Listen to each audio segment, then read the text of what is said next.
தண்ணி கேன் வச்சிருக்கீங்களா? அப்போ இது உங்க வீட்ல கண்டிப்பா இருக்கணும். அட ஆமாங்க, என்னன்னு பாக்குறீங்களா? இதோ இதுதான் வாட்டர் டிஸ்பென்சர். பெரியவர்கள் முதல் சிறியவர்கள் வரை எல்லோருக்கும் தேவைப்படும் வாட்டர் டிஸ்பென்சர். தண்ணி கேன எல்லாராலையும் சுலபமா தூக்க முடியாது, சாச்சியும் குடிக்க முடியாது. தண்ணி கீழே சிந்திடும். கேன் 40 ரூபா கொடுத்து வாங்கி பாதி தண்ணியை வேஸ்ட் பண்ணிட்டு இருக்காங்க நிறைய பேர். தண்ணியையும் காசையும் சேவ் பண்ற மாதிரி நான் உங்களுக்காக எடுத்துட்டு வந்திருக்க ப்ராடக்ட் தான் வாட்டர் டிஸ்பென்சர். நீங்க இத கேன் மேல மாட்டிட்டு ஒரு பட்டன் பிரஸ் பண்ணி ஆன் பண்ணி ஆஃப் பண்ணா போதும். உங்களுக்கு எவ்வளவு தண்ணி தேவையோ நீங்க இந்த பைப்ல பிடிச்சி குடிச்சிக்கலாம், சமைக்கலாம், என்ன வேணாலும் பண்ணலாம். இந்த ப்ராடக்ட் ஆர்டர் பண்ண ஸ்கிரீன்ல தெரியுற வாட்ஸ்அப் நம்பருக்கு கான்டாக்ட் பண்ணுங்க ஃப்ரெண்ட்ஸ். ஏங்க, நம்ம பிள்ளையிலே மாட்டு பால்ல தான் காப்பி குடிச்சு பழக்கம். அதுவும் நிறைய பால் தான் குடிப்பாவ. எனக்கு காப்பி குடிக்கலாம் இருக்கவே முடியாது, ரொம்ப கஷ்டமா இருக்கும். அதுவும் மாட்டு பால்ல தான் குடிச்சு பழக்கம். பாக்கெட் பால் எங்க 3 பேருக்குமே ஒத்துக்கிடாதுங்க. நீங்க மாட்டு பால் எங்க கிடைக்கும்னு கேட்டு வாங்கிட்டு வரீங்களா? சரோ, இங்க மாட்டு பால் கிடைக்குமானே தெரியலையே. ஏங்க, இதுவும் கிராமம் தானே, யார் வீட்லயா மாடு இருக்கும். அந்த வீட்ல போய் கேட்டீங்கன்னா பால் தருவாவ. எங்க வீட்ல எல்லாம் தண்ணியே கலக்காம சுத்தமான பால்ல அப்படியே டீ போட்டு குடிப்போம். பிள்ளைகளுக்கும் அப்படியே காய்ச்சி பாலை தான் கொடுப்போம். நம்ம பிள்ளைகளும் விரும்பி குடிக்கும். அதுக்கு தாங்க சொல்லிட்டு இருக்கேன், போய் மாட்டு பால் வாங்கிட்டு வாங்கலாம். சரி சரோ, நான் போய் பாக்குறேன். கிடைச்சினா கண்டிப்பா வாங்கிட்டு வரேன். இல்லனா பாக்கெட் பால் வாங்கிட்டு வரட்டுமா? ஏங்க, பாக்கெட் பால் தான் எனக்கும் பிடிக்காது, நம்ம பிள்ளைகளுக்கும் பிடிக்காதுன்னு சொன்னீங்களா? வாயிலே நாங்க வைக்க மாட்டோம். நம்ம பிள்ளைகள் கூட பாக்கெட் பாலை உடனே கண்டுபிடிச்சிரும். ப்ளீஸ்ங்க, போய் மாட்டு பால் எப்படியாவது கேட்டு வாங்கிட்டு வாங்க. சரி சரோ, கேட்டு வாங்கிட்டு வரேன். என் புருஷன் நல்லா மாறிட்டாரு. நான் என்ன சொன்னாலும் அப்படியே கேட்காரு. நான் எது வேணும்னு கேட்டாலும் உடனே வாங்கி தரேன்னு சொல்லியாரு. இந்த வீடு முன்னாடி மாதிரி இல்ல, நிறைய மாற்றம் இருக்கு. அச்சச்சோ, சரோ கிட்ட எத்தனை லிட்டர் பால் வாங்கணும்னு கேட்க மறந்துட்டேனே. சரோ சரோ. என்னங்க, நானும் கூட வரணுமா? இல்ல சரோ, எத்தனை லிட்டர் பால் வேணும்னு கேட்க மறந்துட்டேன். அதான் கூப்பிட்டேன். எத்தனை லிட்டர் வாங்கணும்? ஏங்க, ஒரு 2-3 லிட்டர் வாங்கிட்டு வாங்க. என்னது 2-3 லிட்டரா? என்னது அது, பாலா இல்ல குழாயில வர தண்ணியா? இல்லத்தே, இப்ப காபி போட்டு குடிப்போம். பிள்ளைகளும் பால் குடிக்கும். வேற சாயங்காலத்துக்கு காபி போட்டு குடிப்போம். ராத்திரிக்கு எல்லாரும் பால் குடிச்சிட்டு படுப்போம்ல, அதனால 3 லிட்டர் தேவைப்படும் தே. அம்மா, 3 பேருக்கு 3 லிட்டரா? எத்தே, உங்க மகனும் குடிப்பாவல, நீங்களும் குடிங்க. இங்க பாரு, இங்க யாரும் பால் குடிக்க மாட்டாங்க, கடுங்காப்பி மட்டும் தான். என் மகனுக்கு மட்டும் தான் பால் வாங்குவேன், அவனும் பால்லாம் வாங்காண்டான்னு நேத்துல இருந்து சொல்லிட்டு இருக்கான். ஏமா, நான் எப்ப சொன்னேன்? வேண்டாம் சொல்லிட்டு இருந்தாலப்பா, மறந்துட்டியோ? நீ கடுங்காப்பி குடி, அதுதான் உடம்புக்கு நல்லது. ஏத்தே, பால்ல என்ன கெடுதல் இருக்குது? அதுவும் மாட்டு பால்ல என்ன கெடுதல் வந்துற போகுது? அதெல்லாம் ரொம்ப நல்லதுதான், குடிக்கலாம், கறந்த உடனே தருவாவே. எங்க போய் வாங்கிட்டு வாங்க, 3 லிட்டர் வாங்கிட்டு வாங்க. சாத்து பாபு, இந்த ஊருக்குள்ள யாரும் பால்ல விக்கல. அவளுக்கு பால் வேணும்னா உங்க அம்மையை கொடுத்து விட சொல்லு தினமா. இங்கெல்லாம் நீ போய் பாலஞ்சி பால் வாங்காண்டா. வெளிநாட்டுல இருந்து என் மகன் வந்திருக்கான், அவன வீடு வீட பாலுக்கு போய் சொல்லியேனே. எத்தே, அப்ப நீங்க போயிட்டு வாங்கத்தே, உங்களுக்கு எல்லாரும் இந்த ஊர்ல தெரியும்ல. அதுக்கு வீடு வீடா போய் அம்மா பால் வேணும், ஐயா பால் வேணும் நிக்க சொல்றியே காலையில விடிஞ்ச உடனே. இது மாதிரிலாம் எங்களுக்கு போய் பழக்கம் கிடையாது. நாங்க தண்ணியில சொத்தாலும் கடுங்காப்பி தூளையும் சீனியும் போட்டு குடிச்சிருவோம். இல்லையா, நீ தண்ணியை குடிச்சிட்டு நாங்க பாட்டுக்கு இருப்போம். அந்த மாதிரி நீயும் பிள்ளைகளும் குடிச்சு இனி பழகுங்க. இந்த ஊருக்குள்ள எல்லாம் மாட்டு பால்லாம் கிடைச்சிடாது. வேணும்னா நான் போய் பாக்கெட் பால் வாங்கிட்டு வரேன், தண்ணியை கொஞ்சம் ஊத்தி குடி. அதெல்லாம் எங்களுக்கு வேண்டாதே, எங்களுக்கு ஒத்துக்கிடாது. என் பிள்ளைகள் குடிக்கவும் பிடிக்காது, பிடிக்கவும் பிடிக்காது. மாட்டு பால் வேணும்னா 4 மாடு தான் வாங்கி விடணும். எங்க அப்படின்னா மாடு வாங்கி விடுறீங்களா? நானே வளர்த்துறேன். ஆமா, இவ வளர்த்து கிழிப்பா. மாட்டுக்கு யார பார்க்க நீ போவியோ? எத்தே, மாட்டுக்கு வைக்கல் வாங்கி போடலாம் தே. அப்புறம் பத்தி கொட்டையும் புண்ணாக்கும் வாங்கி தண்ணியில கலக்கி வைக்கணும். அப்புறம் இருக்க பழைய கஞ்சி நீ தண்ணி எல்லாத்தையும் அதுக்கு ஊத்துனாலே போதும் தே. ஆமா, மனுஷனுக்கு இங்க குடிக்க கஞ்சி இல்லையா, மாட்டுக்கு ஊத்துவாங்களாம்.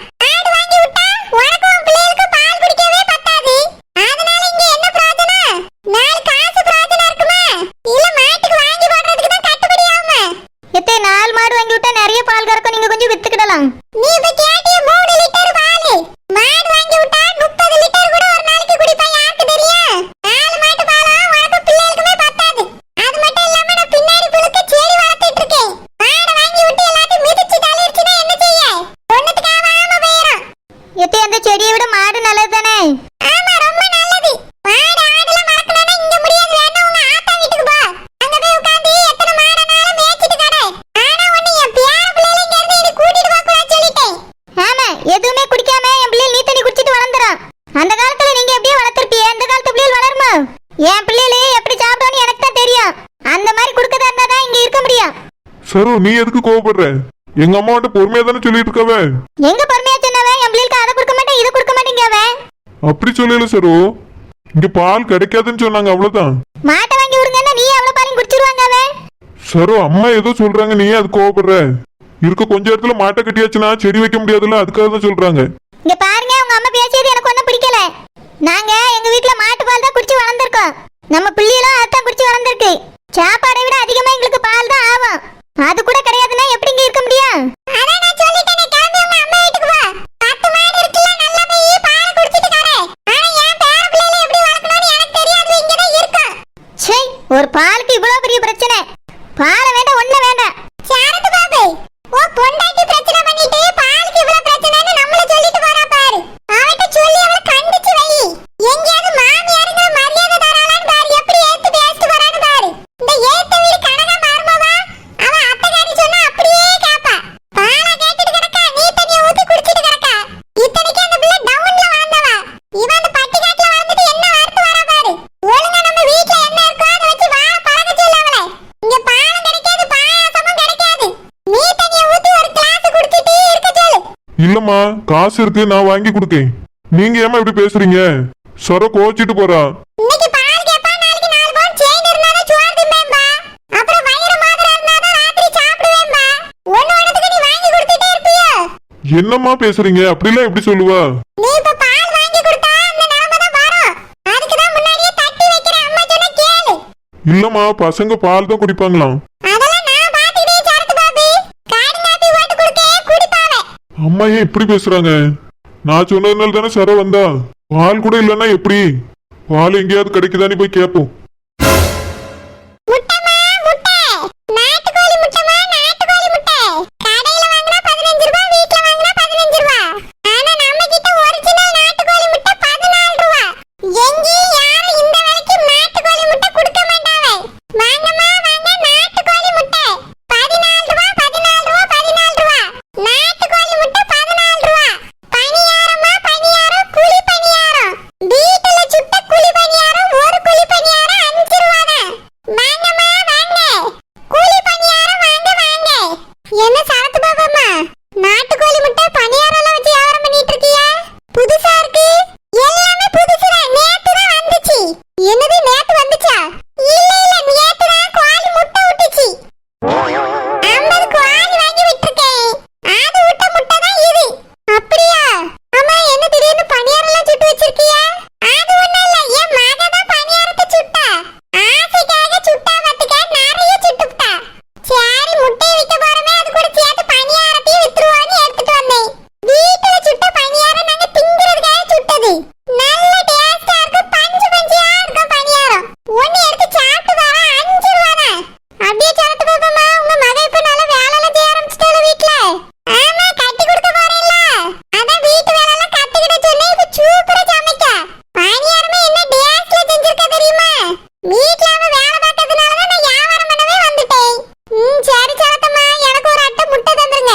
நாட்டுக்கோழி முட்டைனா எங்க வீட்டுல பிள்ளைகள் விரும்பி சாப்பிடும். ஒரு அட்டை முட்டையா? 25 வரும். தந்துருங்க சரத்தம்மா. அப்படியே ஒரு 50 பணியாரம் தந்துருங்க. 50 பணியாரமா? இதை எடுத்து தாரேன். நாட்டுக்கோழி முட்டைனோடனே வாய பறந்துட்டு வாங்கியால, என்ன ஒரு 100 முட்டையை கொடுத்து விட்டுருக்கலாம். இப்படி பண்ணிட்டாவல சம்மந்தி. சரி சரி, கிடைச்சது வரைக்கும் நாம வித்துட்டு போவோம். அடுத்த தடவை கொஞ்சம் நிறைய கொடுத்து விடுங்கன்னு சொல்லிடுவோம். ஏத்தே ஏத்தே, காலையில இது எங்க பண்ணவ? சொல்லாம கொள்ளாம வெளியே போயிருக்காவ. காலையில சமைச்சாவளா இல்லையா? இன்னைக்கு பிள்ளைகளுக்கு லீவுங்கறனால ஸ்கூலுக்கு சமைக்க வேண்டியதில்ல. ஆனா காலையில சாப்பிடணும்ல, என்ன செஞ்சிருப்பாவ? என்னையும் செய்யி அப்படி இப்படின்னு எதுவும் சொல்லவும்ல. என்ன இருக்குன்னு தெரியல, இப்ப பிள்ளைகள் சாப்பாடு கேட்குமே. சரி, நம்மளா போய் ஏதாவது சமைப்போம். இன்னைக்கு பிள்ளைகளுக்கு பிடிச்ச பூரியை சமைப்போம். நல்லா விரும்பி சாப்பிடுவாவ. ஆனா அவர் என்ன சாப்பிடுவாரு? பழைய கஞ்சிலாம் பிடிக்கும் பாரு. தினாம எதுக்கு பழைய கஞ்சி போட்டு குடிச்சிட்டு? இன்னைக்கு எங்க கூட சேர்ந்து பூரி சாப்பிடுங்கன்னு சொல்லி சுட்டு கொடுக்கணும். வீட்டுக்கு வந்ததுதான் கையில பணமா பொருளுது. பணியாரம் மட்டும் இல்ல, பணியாரத்தை வச்சிருந்த பாத்திரத்தையெல்லாம் வாங்கிட்டு போயிட்டாவே. இனி அந்த வீட்டுல இருந்து எது நம்மளுக்கு வந்தாலும் லாபம் தான். இவள வீட்டுக்கு போக விடக்கூடாது, அப்பதான் அங்க இருந்து எல்லாம் வரும். நம்மள நல்லா வித்து வித்து ரூபாய் ஆக்கிடலாம். அரிசி மட்டும் இப்படியே தெருவிலே வச்சு 1 கிலோ அரிசியா வித்துருக்கலாம். லாபம் என்ன கிடைச்சிருக்கும்? கொண்டு போய் மொத்தமா கடையில கொடுத்துட்டானே. நல்ல அரிசியா ரூபாய் குறைச்சில தந்துட்டான். இனி எந்த பொருள் அங்க இருந்து வந்தாலும் நம்மளே வச்சு வியாபாரம் பண்ணி ரூபாயை சேர்த்தரணும்.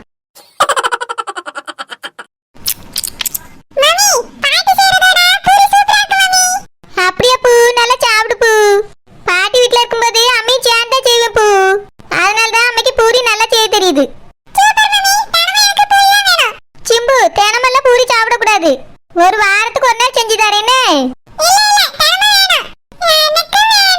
சரி சரி, இன்னைக்கு இருக்கிறத முதல்ல சாப்பிடுங்க, இன்னொரு நாள் பாப்போம். ஏங்க பூரி எப்படி இருக்கு? ஒண்ணுமே சொல்லாம சாப்பிட்டுட்டு இருக்கியே, நல்லா இருக்கா? ரொம்ப நல்லா இருக்கு சரோ. சமையல்லாம் நல்லா பண்ணுவ போல இருக்க. கல்யாணம் முடிஞ்சு வந்தப்பல இந்த அளவுக்கு நீ சமைக்கலையே. ஏங்க அப்ப நான் ரொம்ப சின்ன பிள்ளை, விளையாட்டுத்தனமா இருப்பேன்.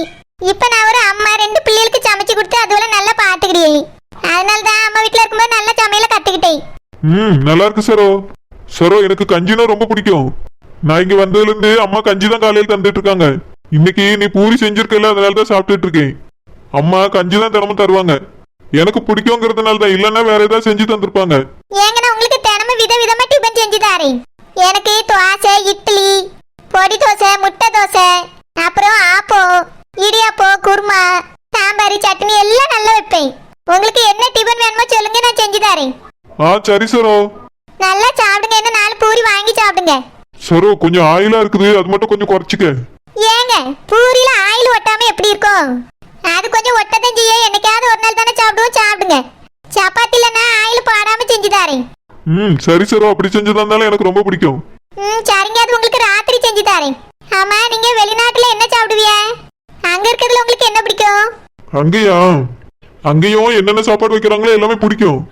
ஆனா அதை விட நம்ம ஊர் சாப்பாடு தான் ரொம்ப பிடிக்கும். ஏங்க அப்படி? அந்த ஊர்ல நல்லா இருக்காதோ? அங்கேயும் நல்லா இருக்கும் சரோ. ஆனா நம்ம ஊர் சாப்பாடு மாதிரி இருக்காது. இங்க நம்ம டேஸ்டுக்கு ஏத்த மாதிரி புளிப்பு, உப்பு, காரம் எல்லாம் போட்டு சாப்பிடுவோம்ல, இந்த டேஸ்ட் அங்க கிடைக்காத மாதிரி இருக்கும். அப்படியாங்க? நான் உங்களுக்கு நம்ம ஊர் சாப்பாடு விதவிதமா செஞ்சு தரேன். நம்ம இங்க இருக்கிறத விட எங்க அம்மா வீட்டுல இருந்தோன்னு வச்சுக்கிடுங்களா, என்னை விட எங்க அம்மா என்ன சூப்பரா சமைப்பா. அது மட்டும் இல்லாம அந்த குழந்தை இருக்க பாருங்க, அவ கடை போட்டானா கடையில எல்லாமே டேஸ்டா கிடைக்கும். நம்ம வீட்டுல செய்யற மாதிரியே இருக்கும். அந்த மாதிரி இங்க கிடைக்காட்டியும் நானே உங்களுக்கு நல்லா ருசியா சமைச்சு தரேன். சரி சரோ, உன்னோட சமையல் சாப்பிட்டு நான் ஒரு ரவுண்டு ஊதிடுவேன்னு நினைக்கிறேன்.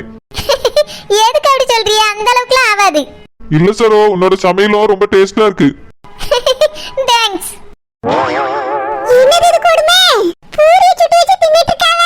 சுத்த நேரம் போயிட்டு வியாபாரம் பண்ணிட்டு வரதுக்குள்ள மொத்தத்தை ஜுவாலி முடிச்சிட்டாங்க போல இருக்கு. கஞ்சில பானை நிறைய கிடக்கு, அத குடிக்க வேண்டியதானே? எதுக்கு இப்படி பூரி சுட்டு கொடுத்திருக்கா? என்னைக்கு முடிச்சிட்டியாடா? ஒரு மாசம் வாட்டியிருப்பேன். அந்த எண்ணெய் வச்சு ஒரே நாள்ல ஜுவாலி முடிச்சிட்டாரு பூரியை சுட்டு. இவ ஆத்தா வீட்ல இருந்து எடுத்துட்டு வந்த எண்ணெயே இப்படியே இதை விடக்கூடாது. விட்டா தினமும் எண்ணெயில கும்மி அடிச்சிருவாங்க. இதெல்லாம் விடக்கூடாது. வாழையிலே கிள்ளி எரிஞ்சிரணும். எம்மாடி மர்மவளே, என்னவா பண்ணி வச்சிருக்கா? எத்தே பூரி செஞ்சு வச்சிருக்கேன் தேய். ஆமா, நீங்க எங்க போயிட்டியே சாப்பிடாம? நான் சொத்த வெளிய போயிட்டேன், அதுக்குள்ள நீ பூரியை சுட்டுட்டியா? ஆமா தேய், உங்களுக்கு சுட்டு வச்சிருக்கேன், உட்காருங்க சாப்பிடுங்க. ஏன் மாவளை கூட்டு கொடுக்கலையா? அவ தூங்கிட்டு கிடக்க, கூட்டு வாத்தே வரவே இல்ல தேய். அதனால நீங்களே சாப்பிடுறீங்களாக்கா? ஆமா தேய், பசி எடுத்துக்கல, பால் வேற வாங்கி தரல, காப்பியும் குடிக்கல. அதனாலதான் புசு புசுனி பூரியை சுட்டு சாப்பிட்டுட்டு இருக்கோம் தேய். புசு புசுனி பூரியை சுட்டு திங்கதெல்லாம் இருக்கட்டும். அங்க ஒரு பானை கஞ்சி இருக்கே, அது குடிக்கிறது யாரு? ஏத்தே மாட்டுக்கு ஊத்திருங்க தேய். எங்க வீட்ல எல்லாம் கஞ்சியை மாட்டுக்கு தான் ஊத்துவோம். உங்க வீட்ல மாட்டுக்கு ஊத்துவியா? இங்கெல்லாம் மனுஷனுக்கு தான் ஊத்துவாங்க. மாடு உங்க வீட்ல இருக்கிறதுனால நீங்க மாட்டுக்கு ஊத்துவீங்கன்னு மாடா இருக்கு. நம்ம தான் கஞ்சி திங்கணும். ஏத்தே எதுக்கு கஞ்சி கிடக்க மாதிரி சோறு பொங்குறிய? கொஞ்சமா போட வேண்டியதானே? என்ன டிபன் தான் செய்வோம், நீங்க கஞ்சி போடாதீங்க தேய். என் பிள்ளைல நானும் கஞ்சிலாம் குடிக்க மாட்டோம். இதுக்குதான் உங்க அம்மா வீட்டுக்கு பிள்ளைல கூட்டிட்டு போவான்னு நான் தலபாட அடிச்சுக்கிட்டேன். நம்ம பழக்க வழக்கங்களை சொல்லி கொடுத்து தான் பிள்ளைல வளர்த்திருக்கணும். அதை விட்டுட்டு அங்க போய் டிபன் வாங்கி கொடுத்து பிள்ளைல பழக்கிருக்கா. வாங்கிலாம் கொடுக்க மாட்டே, வீட்ல செஞ்சு தான் கொடுப்போம். என்னத்த செஞ்சு எல்லாம் வாங்குறீங்களா? இங்க பாரு, இங்கெல்லாம் கஞ்சி தான் குடிப்போம் காலையிலக்கு. அதுதான் உடலுக்கு நல்லது, நல்ல குளிர்ச்சி. காலையில எழுந்து கஞ்சி கிடக்க, அததான் குடிக்கணும் எல்லாரும். இல்ல தேய், நாங்க அதெல்லாம் சாப்பிட மாட்டோம். என் பிள்ளைகளுக்கு அதெல்லாம் பழக்கமே இல்ல, ஒத்துக்கிடாது தேய். கூடுக்க விதத்துல கொடுத்தா எல்லாம் பழகிடும். சொத்தால தவையில அரைச்சு வச்சு 4 சின்ன வெங்காயத்தை வெட்டி போட்டு குடு. அது பாட்டுக்கு அழகா மாலை மேல நாலு குடிக்கும். இந்த பூரி, தோசை, இட்லி எல்லாம் என்ன கிடைக்க போகுது? கஞ்சி குடிச்சு பாரு, அதுல கிடைக்க ஜெந்து வேற எதுலயும் கிடைக்காது. இல்ல தேய், நாங்க நீங்க சொல்லி எல்லாம் சாப்பிட மாட்டோம். கஞ்சி மாட்டுக்கு ஊத்திட்டு நாங்க பூரி, இட்லி, தோசைன்னு தான் சுட்டு சாப்பிடுவோம். ஆமா, அதனால தான் மாடு அவ்வளவு செண்டா இருக்கு. ஏன் பேர பிள்ளைல நோஞ்சிக்கிட்டே போகுது.